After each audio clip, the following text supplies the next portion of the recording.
누워서 지금 강의 들으시는 거 아니시죠? 네. 준비가 되신 분도 있고, 준비가 안 돼 있는 리더님들도 계실 거예요. 실제 이제 봄맞이 준비라고 하면 이제 뭐가 있을까요? 이제 겨울철에 좀 추울 때는 옷을 좀 두텁게 입으면서 내 몸을 좀 가릴 수 있었는데, 이제는 더 이상 그게 통하지 않습니다. 너무 까만 스타킹도 신으면 좀 이상해요. 지금 이미 까만색 스타킹 신으면 이상한 때거든요. 그래서 조금 준비를 잘하고 계신지 보편적인 이런 내용을 좀 한번 살펴봤더니 우리나라 사람들 어떻다? 여기 지금 파란색과 빨간색 그래프가 있는데요. 빨간색은 누굴까요? 빨간색은 여자들이에요. 여자들은 항상 준비가 되어 있는 분은 항상 준비가 되어 있대요. 20년 전부터 1998년부터 시작을 해서 지금까지 거의 뭐 체중과 관련돼서 어느 정도 그래도 관리를 하시는 이런 분들의 비율이 4명 중 3명은 그래도 관리를 하고 있다. 그런데 문제가 있는 분들은 누구죠? 스타킹을 안 신으셔서 그런 것 같아요. 치마를 안 입으셔서, 종아리를 안 내보이셔서. 남성분들이 계속 뚱뚱해지고 있습니다. 사실은 좀 문제예요. 대한민국의 비만, 지금 2016년까지의 데이터를 보여드리고 있는데, 뒤쪽에 보면 2019년도에 또 추가적인 데이터가 있거든요. 그것에서 보시면 아시겠지만, 지금 현재 대한민국의 비만 문제가 되고 있습니다. 특히 문제가 되고 있는 것은 남성 비만. 그런데 그렇다면 남자들만 문제냐? 남자들한테만 막 손가락질을 할 수 있을 것이냐? 사실은 데이터는 또 만만치가 않아요. 여기 보시면 여성과 남성의 연령대별 비만과 관련된 데이터를 보여드리고 있는데 여기 지금 제목 그대로입니다. 남자는 젊었을 때부터 뚱뚱하고요. 여자는 쭉 날씬하냐? 사실 그렇지 않아요. 나이가 들면 뚱뚱해진다. 그래서 사실은 대한민국이 무거워지고 있는 이유는 남자 모두, 여자 모두의 문제다. 왜? 우리는 결론적으로 나이가 들잖아요. 그래서 무거워지고 있는 대한민국에 대한 경각심이 조금 필요하고요. 그럼 도대체 대한민국 사람들이 왜 무거워지고 있는 걸까요? 밥을 예전에는 3끼를 먹었는데 지금은 4끼를 먹는 걸까요? 그러신가요? 4끼 드시나요? 집에 있으시면서 막 이렇게 그쵸? 막 4끼에 가깝게 드시는 분도 계시는데 굉장히 재미있는 데이터를 좀 몇 개 좀 보여드릴게요. 한국인의 에너지 섭취량 1998년도에 평균적으로 1934칼로리를 드셨고요. 2018년도의 데이터를 보면 1988칼로리 드셨습니다. 50칼로리 정도 늘었어요. 그래서 우리나라 사람들이 뚱뚱해졌을까요? 칼로리는 사실 얼마 차이 아닌데요. 또 다른 내용 한번 보도록 하겠습니다. 음식 섭취가 변화하고 있다.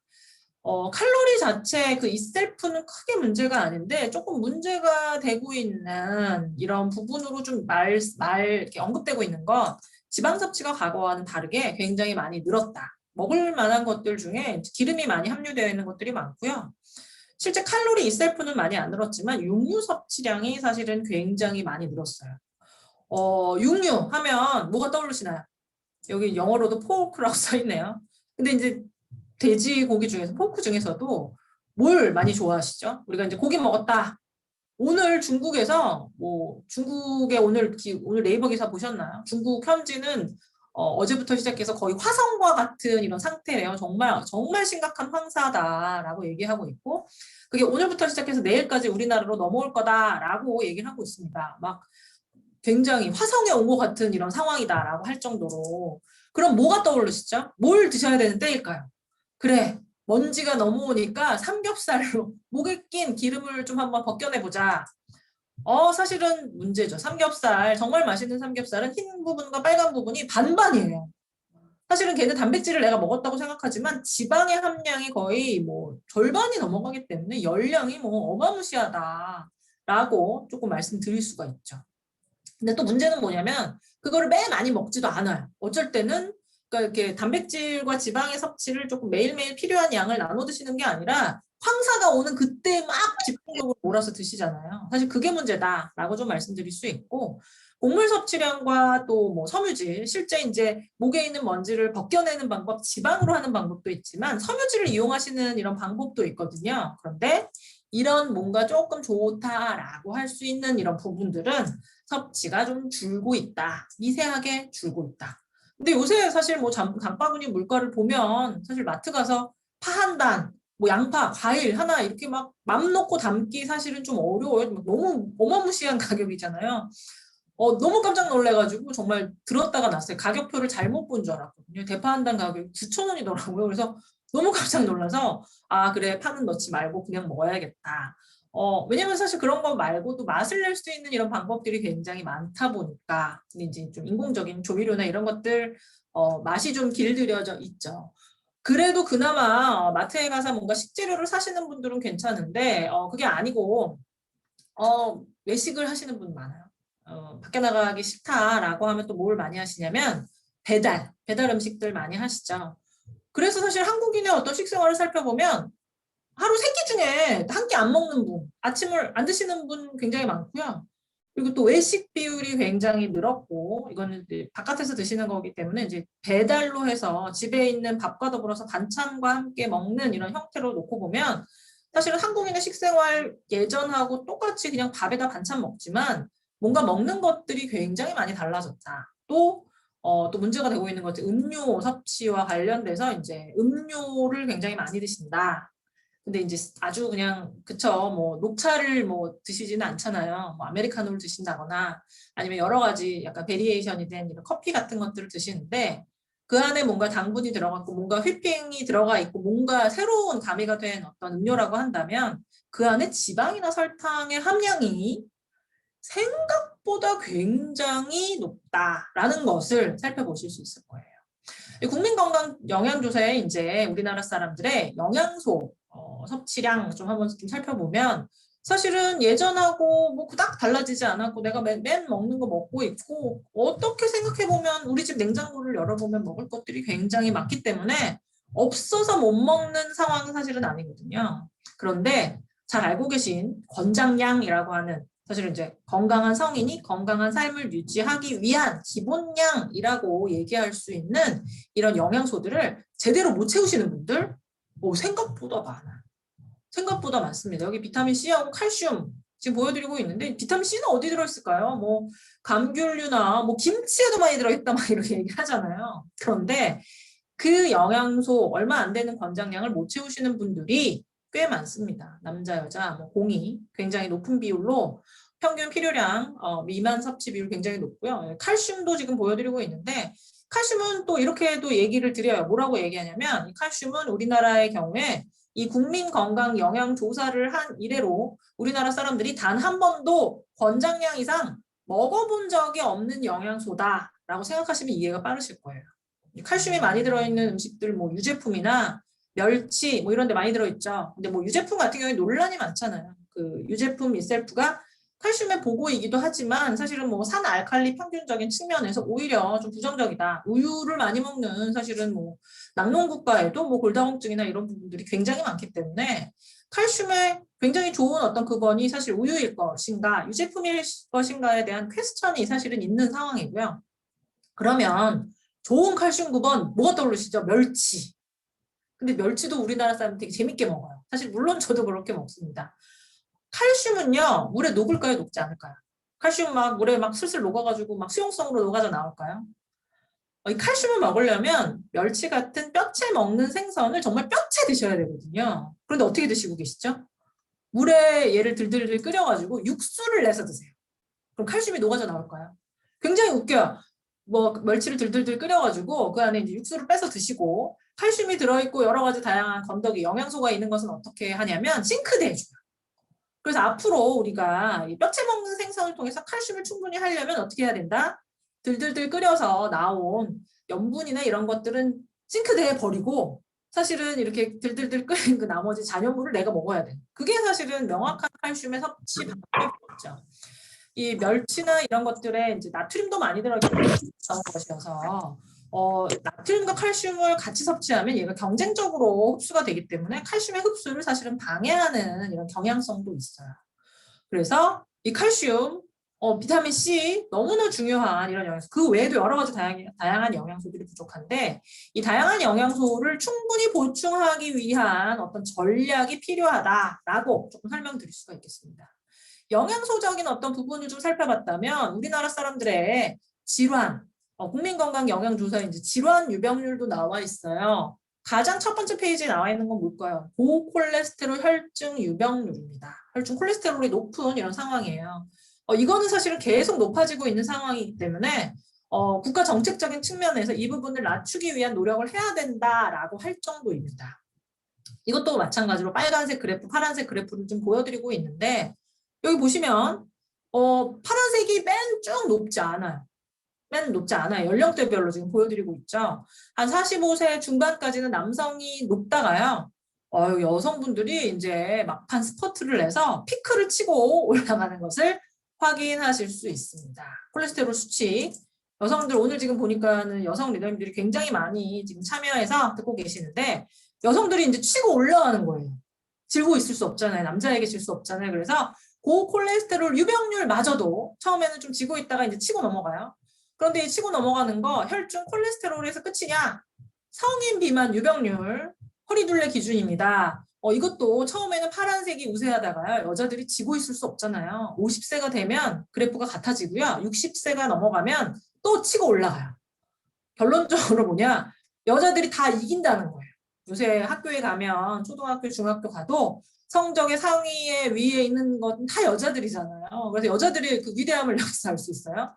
고콜레스테롤 유병률 사실은 생애의 어떤 전체 통을 놓고 봤을 때 여성이 우세해지고 성인 비만 유병률 심지어 고혈압 유병률까지도 여성들이 높아지게 되는데 그 높아지게 되는 나이를 좀 미세하게 살펴보면 40대 중반 이후부터 시작을 해서 뭔가 데이터가 나빠지기 시작하면서 남자를 따라잡기 시작을 하면서 50대, 60대가 되면 남자들 다 이기는.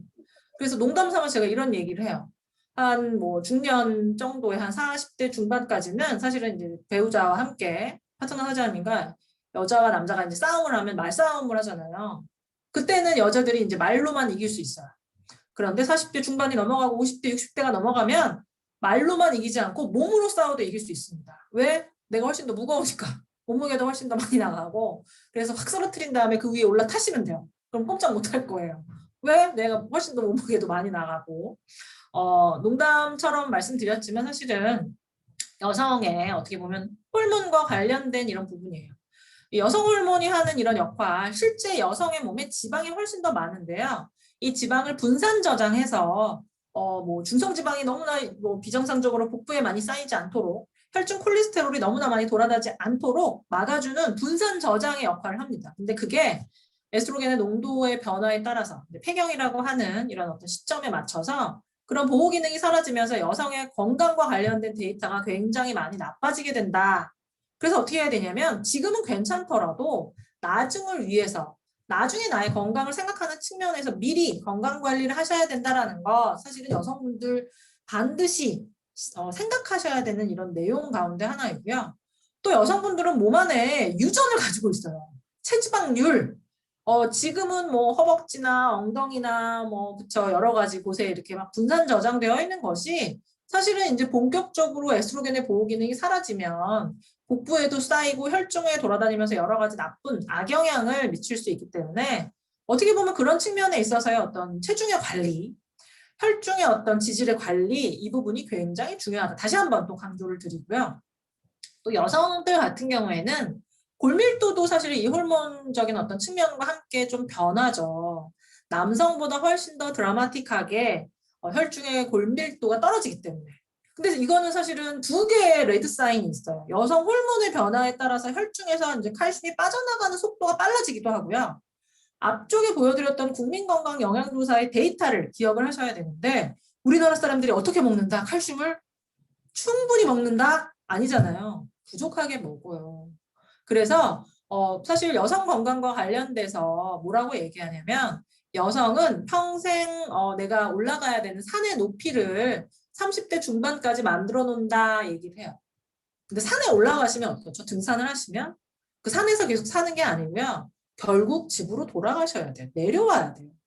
그런데 이 내가 올라가는 산의 높이를 동네 정말 뒷산, 그냥 가볍게 올라갈 수 있는 동네 뒷산만큼 만들어 놓을 것인지, 골밀도라고 하는 나의 어떤 뼈의 밀도의 산을 동네 뒷산만큼 만들어 놓을 건지, 아니면 정말 에베레스트 산처럼 높이 만들어 놓을 것인지, 내려오기는 내려오는데 동네 뒷산이면 금방 내려오겠죠. 그래서 사실은 얼마 되지 않은 부분부터 뭐 골다공증이나 뭐 골세공증이나 나중에 있어서의 어떤 뭐 별로 뭐 아주 심각한 일을 하지 않아도 아주 쉽게 골절이 된다거나 이런 문제가 발생할 수 있는데 사실은 전반적인 데이터로 보여드리는 것은 우리나라 사람들이 에베레스트 산을 나의 어떤 에베레스트 산을 쌓는 것보다는 정말 동네 뒷산만큼밖에 안 쌓고 있는 칼슘을 충분히 드시지 않고 있고, 더불어서 뼈의 밀도를 높여놓으면서 이제 칼슘이 제대로 잘 사용될 수 있도록 돕는 또 다른 영양소, 뭐를 떠올리셔야 될까요? 비타민 D를 떠올리셔야 되겠죠.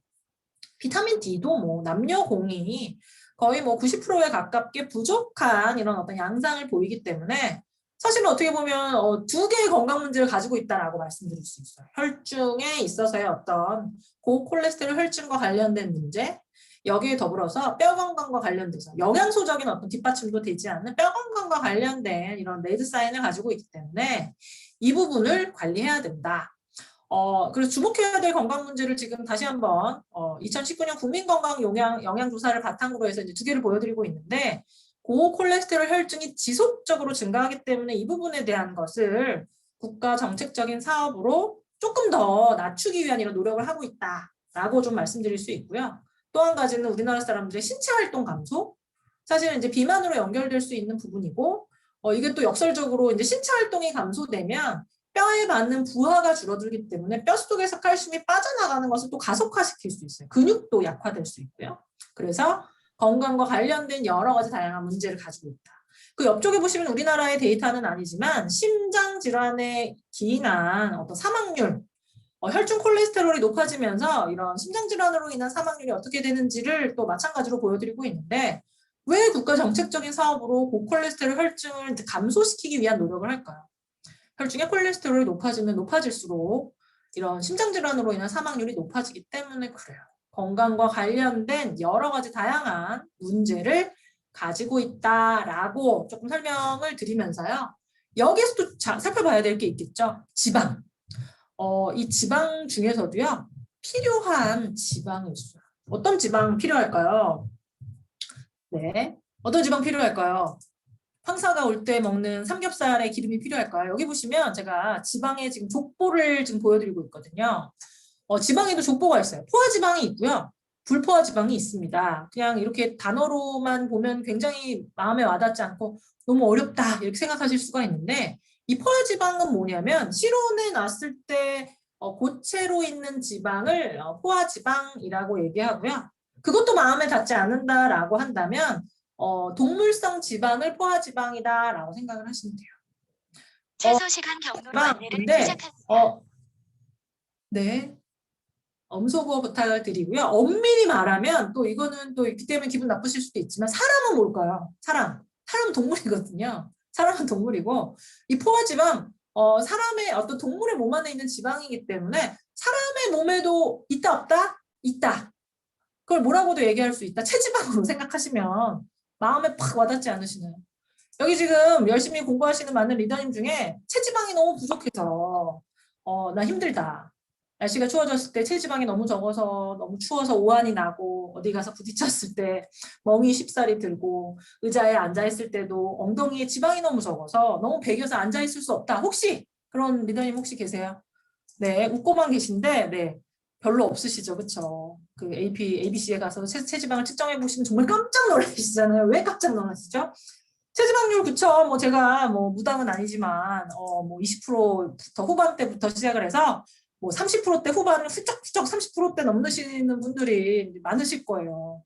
그게 이제 뭐라고 생각하시면 되냐면, 내 몸을 구성하는 것 가운데 20%대 이상, 30%대 이상 지방, 그래서 허벅지 중간에 눈금선을 그어서 그 허벅지 중간 아래에는 다 지방이라고 생각하시면 돼요. 왜냐면 30% 이상이면 내 몸의 3분의 1이 지방이니까.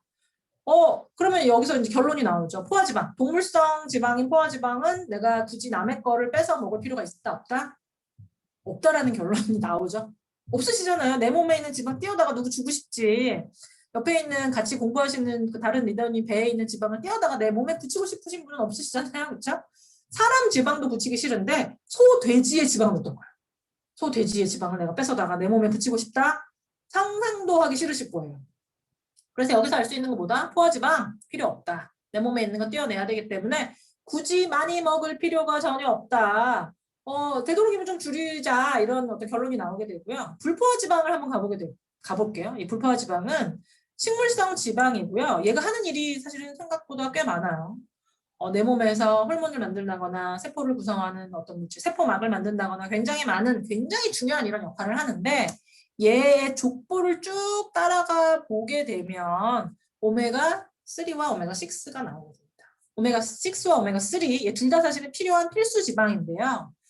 필요한 정도가 좀 틀려요. 오메가3, 등푸른 생선에 많이 들어있고요. 들깨, 아마씨에 많이 들어있습니다. 아마씨는 뭐 사실 많이 드시지 않죠. 들깨나 들기름 뭐 이런 거, 등푸른 생선, 오메가3에 많이 들어있고요. 오메가6는 참깨. 참깨가 오면 바로 누가 따라오죠? 참기름이 따라오죠. 옥수수가 오면 누가 따라오죠? 뭐 팝콘서부터 시작해서 여러 가지 옥수수로 만든 음식들이 따라올 것이고 옥수수 기름을 떠올리셔야 돼요.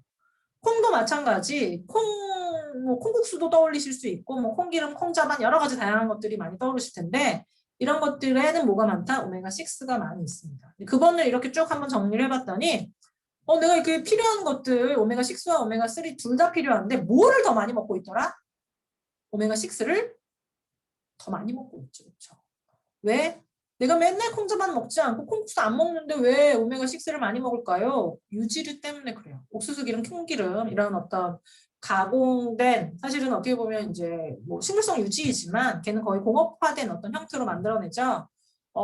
예전에 우리가 참기름, 들기름을 짜낼 때는 방앗간 굉장히 연식이 나오세요. 방앗간에 가서 좋은 참깨, 뭐 들깨를 가지고 이제 기름을 짰다라고 한다면 지금 거의 그냥 사서 드시잖아요. 옥수수 콩은 예전부터 어떻게 했냐면 방앗간에서 옥수수하고 콩을 막 짜가지고 기름 짜내지 않았어요. 얘는 원래도 기름이 많지 않은 원료거든요. 얘는 그렇기 때문에 뭐 굉장히 많은 그러니까 어떻게 보면 산업화된 재배, 공업화된 재배, 막 헬기로 뿌려가지고 막 걷어들이는 이런 형태의 재배로 수확한 대량 생산한 옥수수 콩을 기름을 짜내는 형식도 이제 유기용매에 녹여서 추출해내겠죠. 근데 뭐 기억을 더듬어 보시면 옥수수 뭐 콩 다 드셔보셨을 텐데 옥수수 쪄서 옥수수 이렇게 뜯어 드시면 막 기름이 주르륵 흘러내리나요? 뭐 그렇지 않아요. 굉장히 산뜻해요. 맛있잖아요. 기름 많지 않은데 거기서 뽑아내서 이만한 바틀에 옥수수 콩기름을 판다라는 거예요. 굉장히 싼 가격에. 유기농이나 뭔가 좋은 형태로 재배된 옥수수 콩은 아니다. GMO일 것이다 라는 유추가 당연히 오시죠. 또 얘는 용매로 추출해내기 때문에 녹여서 추출해내기 때문에 유기용매가 잔존해 있을 가능성도 있고요. 사실은 그런 위험성을 다 걷어내더라도 가장 큰 문제는 뭐냐면 너무 값싸게 많이 만들어지기 때문에 무진장 많이 먹는다는 거예요. 튀김 음식 같은 것도 좋아하시는 분들 옥수수 콩을 뭐 엄청 많이 먹겠죠. 얼마나 많이 먹냐면 이 오메가6와 오메가3 균형 있게 먹어야 되는데 뭐 오메가6를 거의 20배 이상 많이 먹을 정도로 달달하게 뭐 좀 고소하고 바삭하게 먹었는데 걔가 왜 문제일까요? 라고 하신다면 사실 조금 어려워 보이실 수 있지만 이 자료를 좀 보셔야 돼요. 오메가6와 오메가3 지방산에 있어서의 생리활성 기능 굉장히 사실 이거보다 훨씬 더 복잡한데 굉장히 심플하게 만들어 놨고요.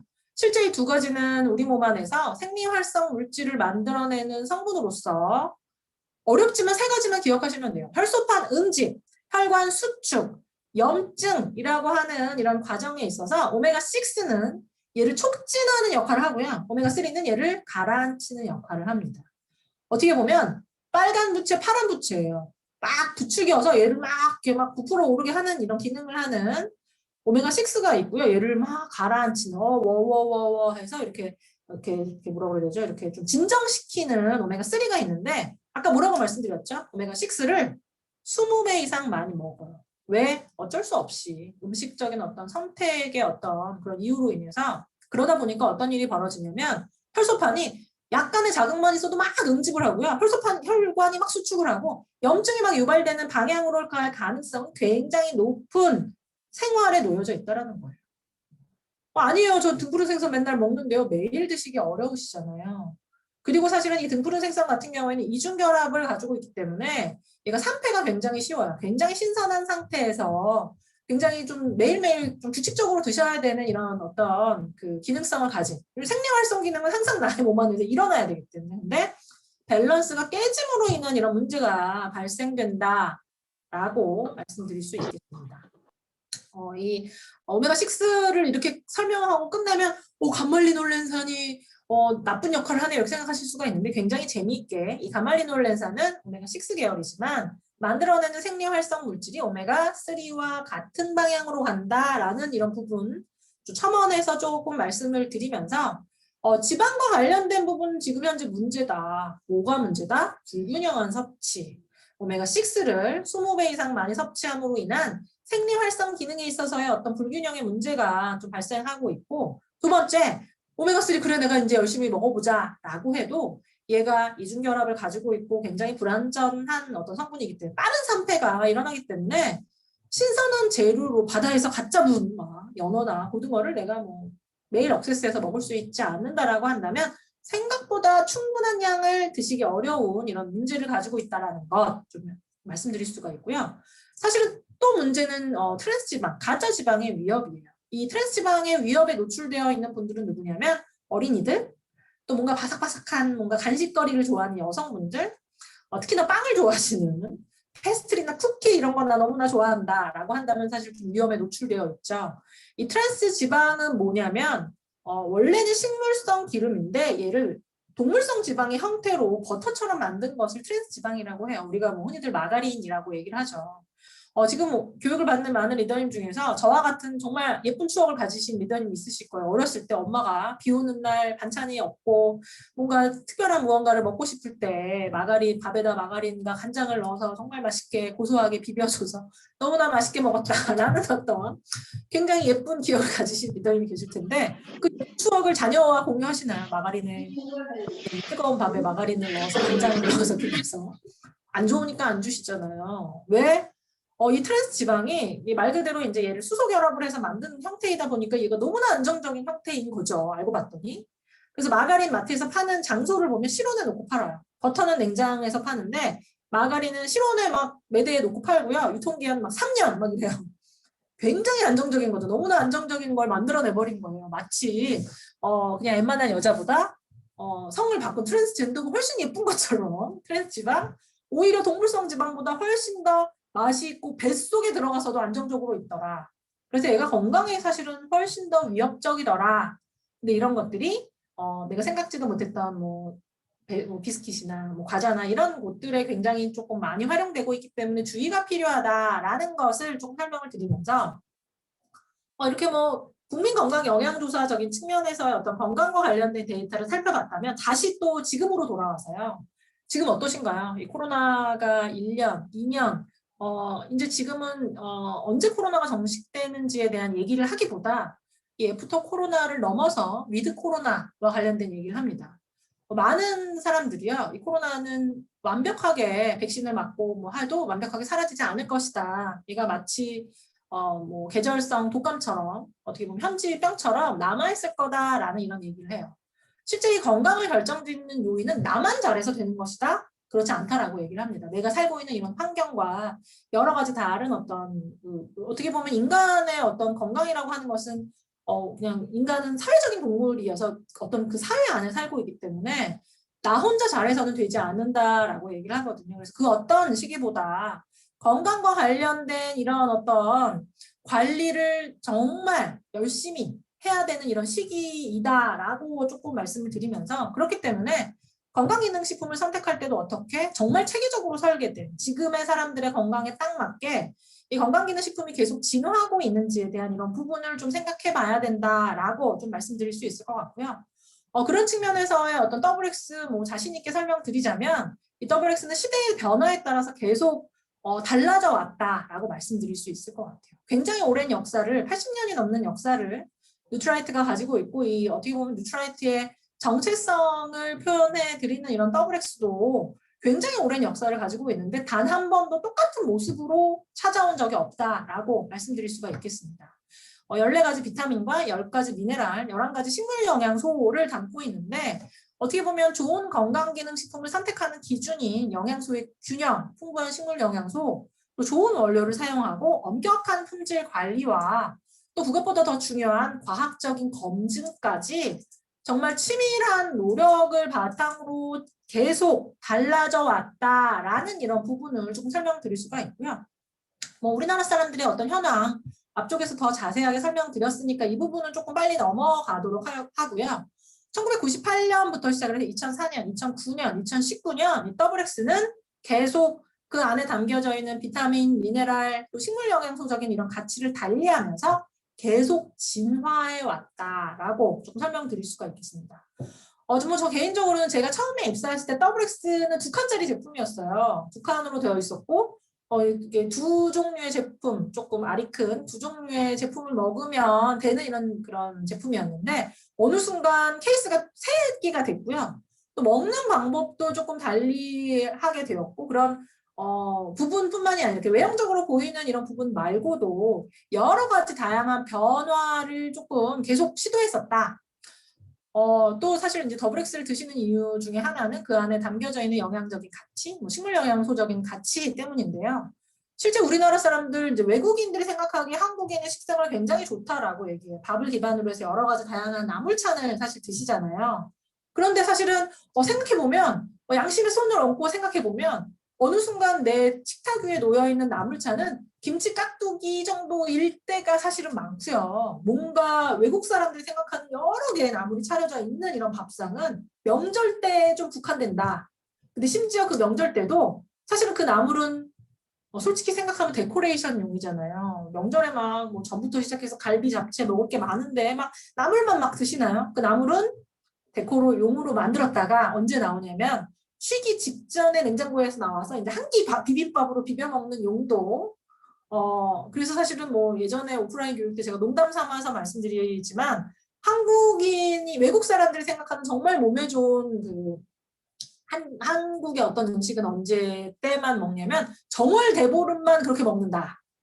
그냥 쌀밥도 아니고 오곡밥에다가 평소에는 먹지도 않은 여러 개의 나물을 해다가 먹잖아요. 또 그때는 정월 대보름이라는 어떤 특징상 뭐 갈비나 잡채, 전 같은 거 안 해요. 그냥 정말 나물만 먹잖아요. 그래서 내가 건강하려면 정월 대보름 같이 계속 먹으면 된다. 이렇게 조금 말씀을 드리죠.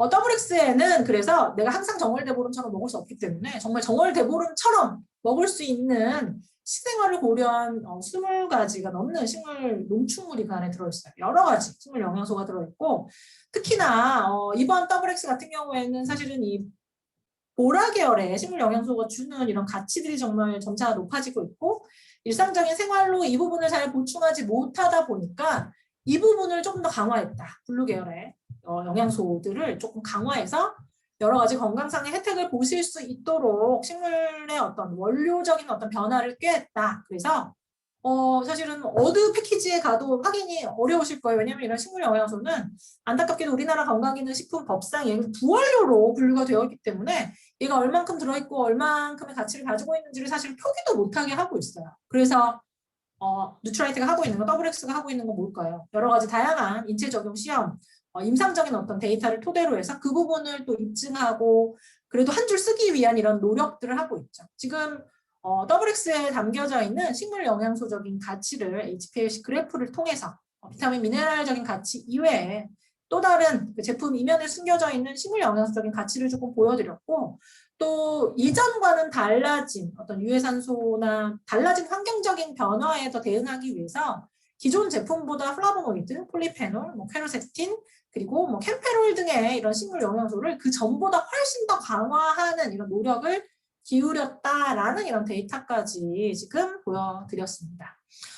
또 이런 내용들을 그냥 저희 자체 랩에서 그냥 검사하고 끝나는 것이 아니라 뉴트리언트라고 하는 이런 학술지의 게재에서 그것이 가지고 있는 이런 가치를 계속 입증하기 위한 이런 노력을 했죠. 그래서 시험관 실험을 통해서 QRT 블렌드라고 하는 이 WX 안에 담겨져 있는 어떤 특별한 식물 포뮬러 블렌드가 세포를 활성산소로부터 보호하는 시스템을 강화한다라는 이런 어떤 임상적인 실험, 한국인을 대상으로 한 더블 블라인드 실험을 했죠. 실험군과 대조군을 나눠서 일상적인 생활을 하면서 이제 제품을 먹는 것만으로도 뭔가 달라지는 이런 데이터를 직접 확인했다라는 것, 아주 과학적인 어떤 검증을 위해서 그냥 혼자 한 게 아니라 이제 국내 유수의 기관과의 연계를 통한 그런 실험, 아주 잘 짜여진 실험을 했다라는 것, 또 그 잘 짜여진 실험이 뉴트리언트라고 하는 좀 SCI급의 굉장히 이제 저명한 학술지에 등재되었다라는 이런 부분까지 좀 설명을 드리면서 그 실험의 좀 골자는 뭐냐면 세포가 스스로를 보호하는 시스템을 강화했고 산화적인 손상으로부터 세포를 보호하는 이런 어떤 항산화적인 측면에서의 어떤 DNA를 보호하는 이런 결과를 만들어냈다라는 것을 지금 좀 보여드리고 있는데 대조군 대비 세포 사진을 찍었어요. 이렇게 일반적으로 많이 형광물질로 염색을 해서 세포 실험을 하는데 건강한 세포는 우리가 흔히들 이중나선 구조를 생각하시기 쉬운데 그거는 이제 세포가 분열되기 일보 직전에 나타날 수 있는 이런 찰나적인 모양이고요. 이제 이런 아주 동그란 이런 모양을 띈다라고 해요. 그래서 대조군과 실험군에 있어서의 차이, 뭐가 차이가 있나요? 내 세포 안에 굉장히 중요한 이런 정보가 담겨져 있는데 물론 개취일 수 있어요. 나는 좀 선명한 동그라미보다 뭔가 좀 흐릿하면서 이제 이렇게 조금 꼬리가 긴 뭔가의 어떤 무늬가 나는 좋다라고 생각하실 수 있지만 얘가 이제 내가 입는 옷의 무늬가 아니고 내 몸속에 세포 안에 담겨져 있는 중요한 정보다라고 한다면 되도록이면 이 세포 안에 정보가 온전하게 건강하게 담겨져 있는 게 좋겠죠. 그래서 WX를 섭취하는 것만으로도 어떻게 보면 내 세포 안에 담겨져 있는 이런 중요한 이런 정보가 온전하게 건강하게 유지되는 이런 어떤 결과의 데이터를 WX를 가지고 한 인체 적용 시험의 결과로 확인하실 수가 있습니다. 여러 가지 식물 영양소가 또 확인이 된 이런 데이터를 좀 보여드릴 수가 있고 실제 사람의 몸에는 사실 이 산화적인 스트레스가 항상 있죠. 산화적인 스트레스로부터 완벽하게 벗어나는 것 가능할까요? 가능하지 않을까요? 가능하기도 해요. 어떻게 하냐면 호흡을 안 하시면 돼요. 숨 꽉 참으시면 됩니다. 왜냐면 호흡을 안 하면 산화적인 어떤 이런 반응이 일어나지 않겠죠. 근데 숨을 지금 바로 참는다고 해서 산화적인 손상이 바로 안 일어나는 것이 아니라 혈중에 용존 산소가 남아있기 때문에 그게 다 사라질 때까지 기다리셔야 돼요. 그러면 이제 그게 다 사라지고 나면 그때부터 산화적 손상이 안 일어나겠죠. 근데 문제는 뭐냐면 그러면 이제 죽을 수도 있어요. 호흡을 못 하기 때문에. 농담인데 결론적으로 말씀드리자면 이런 산화적인 손상에서 완벽하게 벗어날 수 없다. 그래서 우리 몸 안에 여러 가지 다양한 어떤 조건들을 가지고 영양적인 어떤 반응이나 여러 가지 다양한 부분으로 이 산화적인 손상을 조절하는 이런 저만의 노력을 하셔야 된다라고 말씀드릴 수 있습니다. 정말 너무나 공기 좋은 곳에 가서 정말 명상을 하면서 스트레스 없는 곳에서 사는 것도 이런 산화적인 스트레스를 낮추는 방법이 될 수가 있고요. 나 혼자 내가 하고 싶은 대로 하는 것도 산화적인 손상을 줄일 수 있는 방법인데 사실은 그 부분이 아주 쉽지는 않죠. 내가 지금 살고 있는 생업을 다 우선 놓고 막 산속에 가서 좋은 공기를 마시면서 사는 거 사실 쉬운 일이 아니에요. 그래서 정말 아주 간편한 방법, 하지만 아주 확실한 정말 잘 체계적으로 과학적으로 잘 만들어낸 검증된 이런 건강기능식품을 선택해서 나의 어떤 산화적인 손상을 낮추는 것 이것도 정말 현명하고 굉장히 효율적인 방법이 된다라고 좀 설명드릴 수가 있겠습니다. 이 WX 최신 과학과 기술로 입증한 제품이고요. 임상 실험으로 입증했고 여러 가지 다양한 과학을 접목해서 정말 예전부터 있었던 제품이지만 단 한 번도 아까 설명드렸던 것처럼 단 한 번도 똑같은 모습이 아닌 지금의 나에게 딱 맞는 어떤 영양소를 전달하기 위한 노력을 끊임없이 계속했다. 그리고 오늘은 뉴트라이트의 과학에 대한 이런 부분만 얘기했지만 사실은 많은 리더님들이 알고 계신 뉴트라이트의 가장 또 장점 가운데 하나 베스트 오브 네이처에 대한 이런 부분 기억을 하셔야 되겠죠. 베스트 오브 네이처, 베스트 오브 사이언스. 그래서 식물의 선정, 종자의 선택, 그리고 농장의 선정, 재배부터 시작을 해서 여러 가지 다양한 이런 방법적인 측면, 그래서 정말 씨앗부터 완제품까지 그 모든 것을 철저하게 관리해서 남들이 쉽게 놓치기 쉬운 이런 부분까지도 까다롭게 뉴트라이트만의 기준으로 제품을 만들어낸다라는 이런 부분을 자신 있게 설명드릴 수가 있겠습니다. 그래서 한국인을 대상으로 한 인체 적용 연구를 통해서 WX가 항산화에 도움을 주고 지표로서 DNA와 LDL의 산화적인 손상을 억제한다라고 하는 사실은 한 줄이지만 그 이면에 담겨져 있는 이런 WX의 또 뉴트라이트의 과학적인 이노베이션에 대한 이런 부분을 좀 설명을 드렸고요. 혈중 콜레스테롤, 특히나 이제 고콜레스테롤 혈증이 문제다라고 좀 말씀을 드렸죠. 혈행 관리적인 측면에서 사실은 비타민, 미네랄, 식물 영양소로 건강의 기반을 좀 마련했다라고 한다면 혈중에 많은 사실은 어쩔 수 없이 이전과는 달라진 식생활로 인해서 높아진 콜레스테롤적인 조절을 위한 또 다른 나만의 노하우가 있으셔야 될 것 같은데요. 뉴트라이트의 오메가3를 통해서 그 부분 또 관리가 가능하실 것 같습니다. 정말 남다른 관리, 어떻게 보면 주요 생산 공정을 거의 진공 상태로 또 정제 과정에 있어서의 오메가3의 어떤 그 스트레스를 최소화, 또 만들어진 이 원료에 있어서의 객관적인 검증을 위해서 제3의 기관에서 여러 가지 그 원료에 대한 검증까지 하는, 그래서 엄격한 품질 관리, 그냥 나라에서 주는 기준의 관리가 아니라 뉴트라이트가 가지고 있는 이런 자체적인 관리 기준으로 원료를 엄격하게 까다롭게 관리한다라고 하는 이런 뉴트라이트의 품질 관리적인 이런 측면을 조금 설명을 드리면서요. 세몬 오메가3와 또 오메가3 밸런스, 또 어린이를 위한 오메가3 젤리까지 여러 가지 다양한 어떤 카테고리의 어떤 제품으로 비타민, 미네랄과 더불어서 오메가3를 통한 이런 건강 관리, 그래서 나의 어떤 기본 건강을 조금 아주 탄탄하게 하실 수 있는 리더님들이 되시기를 조금 부탁을 드리면서요. 오늘 제가 준비한 내용은 글쎄요, 조금 더 준비해서 하면 좋을 텐데 한 가지를 또 설명을 못 드려서 좀 아쉽네요. 이런 어떤 영양소들이 내 몸 안에 들어오기 위해서는 장내 건강이 중요하기 때문에 장의 건강을 챙기는 프로바이오틱스까지에 대한 이런 부분까지 나의 건강을 위한 기본적인 어떤 밑바탕이다라고 기억하시면 좋으실 것 같습니다. 오늘 열심히 들어주셔서 감사하고요. 제가 준비한 내용은 여기까지입니다. 다음에 또 초대해 주시면 좋은 내용으로 찾아뵙도록 하겠습니다. 감사합니다.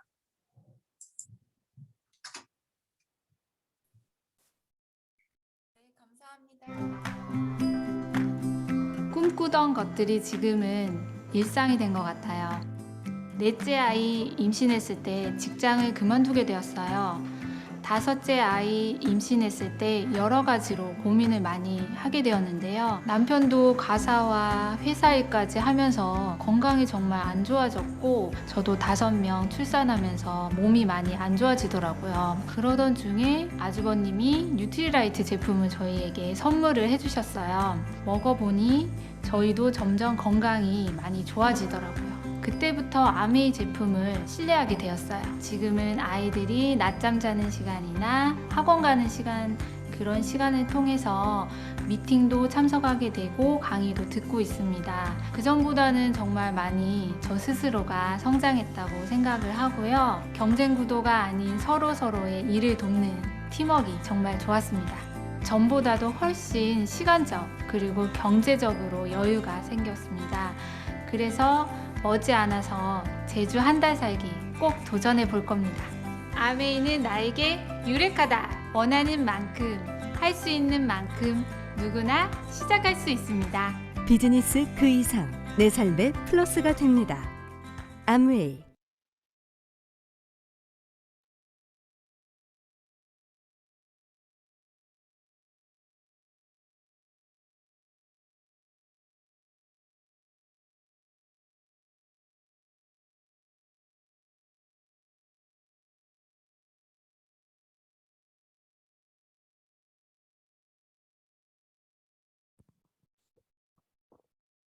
자, 안녕하세요.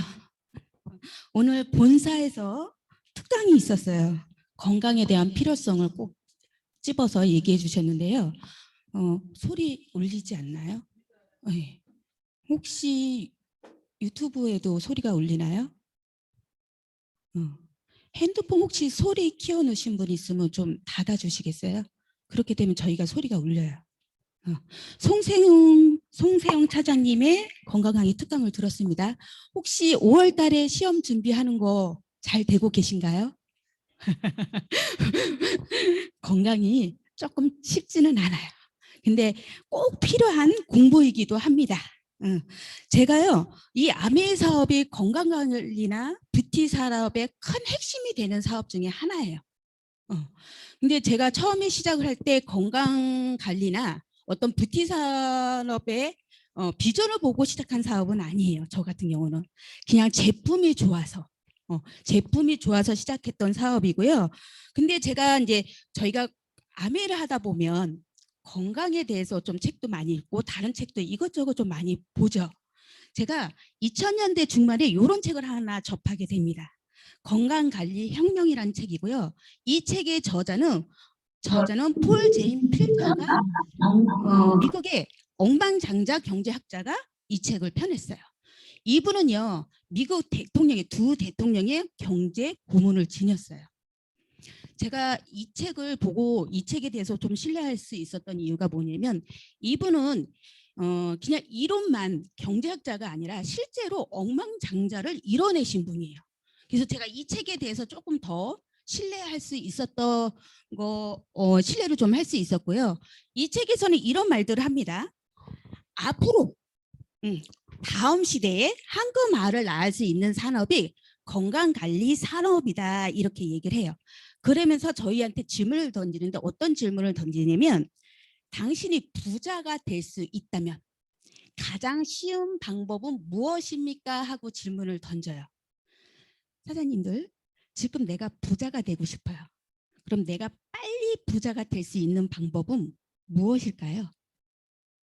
혹시 생각해 보신 적 있으신가요? 제가 얼마 전에 이런 질문을 받았어요. 저희 딸이 저한테 이러더라고요. 엄마, 과거로 간다면 엄마는 몇 살로 가고 싶어? 이러고 물어보더라고요. 몇 살로 가고 싶으세요? 간다면? 20대요? 왜요, 사장님? 젊으니까. 저는 그랬어요. 그냥 아무 생각 없이 과거로 가기 싫다고 그랬어요. 지금이 좋다고. 왜 그러냐면 또다시 그 20대, 30대를 다시 반복하기 저는 싫더라고요. 지금 안정적인 이 생활이 좋아서 나는 이대로가 좋다고. 과거로 간다고 해서 지금의 마인드가 아닌데 내가 더 좋아질까? 이렇게 얘기를 했어요. 그랬더니 우리 딸이 하는 말이 그럼 지금 마인드로 과거로 간다면 몇 살 때 가고 싶냐 이러고 물어보는 거예요. 근데 저는 10대로 가고 싶다 그랬어요. 왜 10대로 가고 싶냐 그러냐면 저는 다시 공부할 거라고 그랬어요. 그래서 왜 공부를 할 거냐고 이렇게 물어봐요. 그냥 뭘 하더라도 머리가 좀 똑똑해야지 뭔가 유지하고 좀 바라보는 눈이 달라질 거라고 얘기를 했어요. 그랬더니 우리 딸 아이가 하는 말이 뭐랬는지 알아요?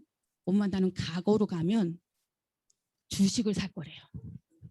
지금 삼성전자, 카카오톡 4차 플랫폼이 되는 주식을 살 거라고 얘기를 하더라고요. 20대 초반 애들이. 요새 애들은 그렇게 똑똑해요. 그래서 내가 그랬어요. 10대 때 네가 다시 간다고 돈이 어딨다고 그걸 사냐고. 누가 너를 보증을 해주고 돈을 빌려주겠냐고. 그러니까 빚을 보증을 내서라도 자기는 그 주식을 살 거라고 얘기하더라고요. 근데 이 책에는요. 근데 우리 그런 요행은 없잖아. 과거로 갈 수 있는 요행은 없어요. 그럴 수 있으면 좋겠지만 그런 요행은 없죠. 근데 이 책에서는요. 이렇게 얘기를 해요.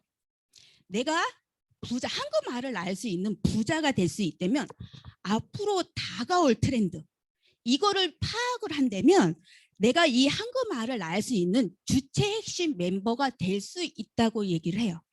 그렇게 비전을 보여준 책이에요. 근데 저는 이 책을 읽고서요. 이런 생각을 했어요. 내가 지금 공부하고 있고 제가 2000년대 중반 때쯤 이 책을 읽었던 것 같아요. 내가 지금 공부하고 있고 먹고 바르고 쓰고 있는 이 제품 브랜드가 앞으로 이 건강관리 혁명의 주체가 될 수 있는 비즈니스겠구나 하고 저는 확신을 갖게 돼요. 이 책은 좀 오래된 책이에요. 괜찮으시면 한번 사서 읽어보세요. 지금 여러분이 하고 있는 이 사업이 진짜 미래에 가능한 사업이라는 이런 생각을 하게 될 것입니다. 한금알을 낳는 건강관리 혁명 사실이죠. 그리고 제가 또 어떤 책을 접하게 되냐면 이 책을 접하게 돼요. 1983년 엘빈 토플러 제3의 물결에서요. 재택근무라는 개념이 나와요. 그리고 자꾸 이탈리아 프랑스 철학자 21세기 사전에는 디지털 노마드라는 표현을 써요. 노마드가 무슨 뜻이죠? 맞아요. 유목민이라는 표현을 써요. 뜻이에요. 근데 이게 무슨 말이냐면 노트북과 스마트폰만 있으면 어느 환경에서든 내가 일할 수 있으면서 돈을 벌 수 있다고 얘기합니다. 근데 이 책 세 권, 책의 제3의 물결 미래쇼크 그리고 21세기 사전 책에는요. 더 기막힌 이야기가 나와요. 여기서 뭐라고 얘기하는지 알아요? 앞으로 미래는 거리 문화가 없어질 것이다 이렇게 얘기를 해요. 언제부터? 20년 전부터. 제가 알기로는 이 책들이 23년 전부터 나온 걸로 알고 있어요. 미래학자들은요. 이미 코로나 바이러스가 올 거라고 예견한 것 같지 않아요? 확실히 다르신 것 같아요. 지금 우리 코로나 바이러스 때문에 어때요?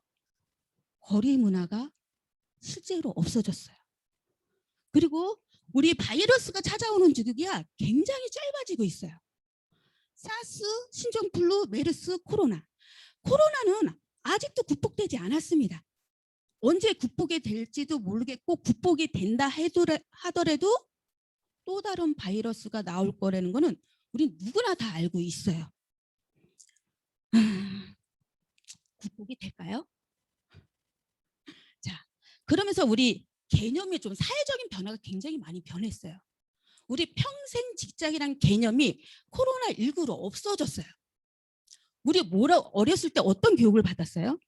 공부를 열심히 해서 좋은 대학을 가면, 좋은 직장을 가지면 잘 살 수 있다고 우리가 배웠어요. 이게 가정이나 사회적으로 약간 세뇌당하듯이 우리가 자라났단 말이에요. 근데 지금 평생 직장이라는 개념이 아예 없어졌어요. 실제로 지금 주변에 퇴직을 당해서 집에 계시는 가장들이 꽤 많지 않나요? 저는 주변에 너무 많아요. 그리고 자영업자들은 문을 너무 많이 닫고 있어요. 중심가에 가도 상가를 보면 다 내놓습니다. 임대합니다. 이렇게 써 있어요. 그만큼 평생 직장이라는 개념이 없어졌습니다. 근데 우리 가장들 어땠어요? 솔직히 내 개인 생활, 가정을 챙기기보다는 이 평생 직장이라는 개념 때문에 여기에 올인했었어요. 근데 갑자기 준비도 없이 퇴직을 당했는데 난 그거 막막할 것 같아요. 막막하지 않을까요? 조금 약간 사회적으로 우울해 지금. 우리 인사도 악수하면서 인사하지 않잖아요. 그 정도로 굉장히 문화가 많이 바뀌고 있는데 전문가들이 이런 말을 합니다. 코로나 바이러스가 4차 산업의 명분화가 되면서 직업도 바뀔 것이라고. 어떤 직업이냐면 스마트폰하고 온라인으로 할 수 있는 4차 산업 플랫폼 비즈니스를 해야 된다고 얘기를 해요. 자, 사장님들 플랫폼 합니다. 플랫폼이 뭔지 좀 이해하셨나요? 우리가 듣기는 많이 들었어. 근데 왜 약간 사회적으로도 조금 암울하지만 내가 뭔가는 해야 돼요. 뭔가는 해야 되겠는데 뭘 해야 되지 모르겠어요. 40대, 50대는요. 스마트폰하고 온라인으로 1인 창업을 해야 한다고 얘기를 하는데 잠깐만요.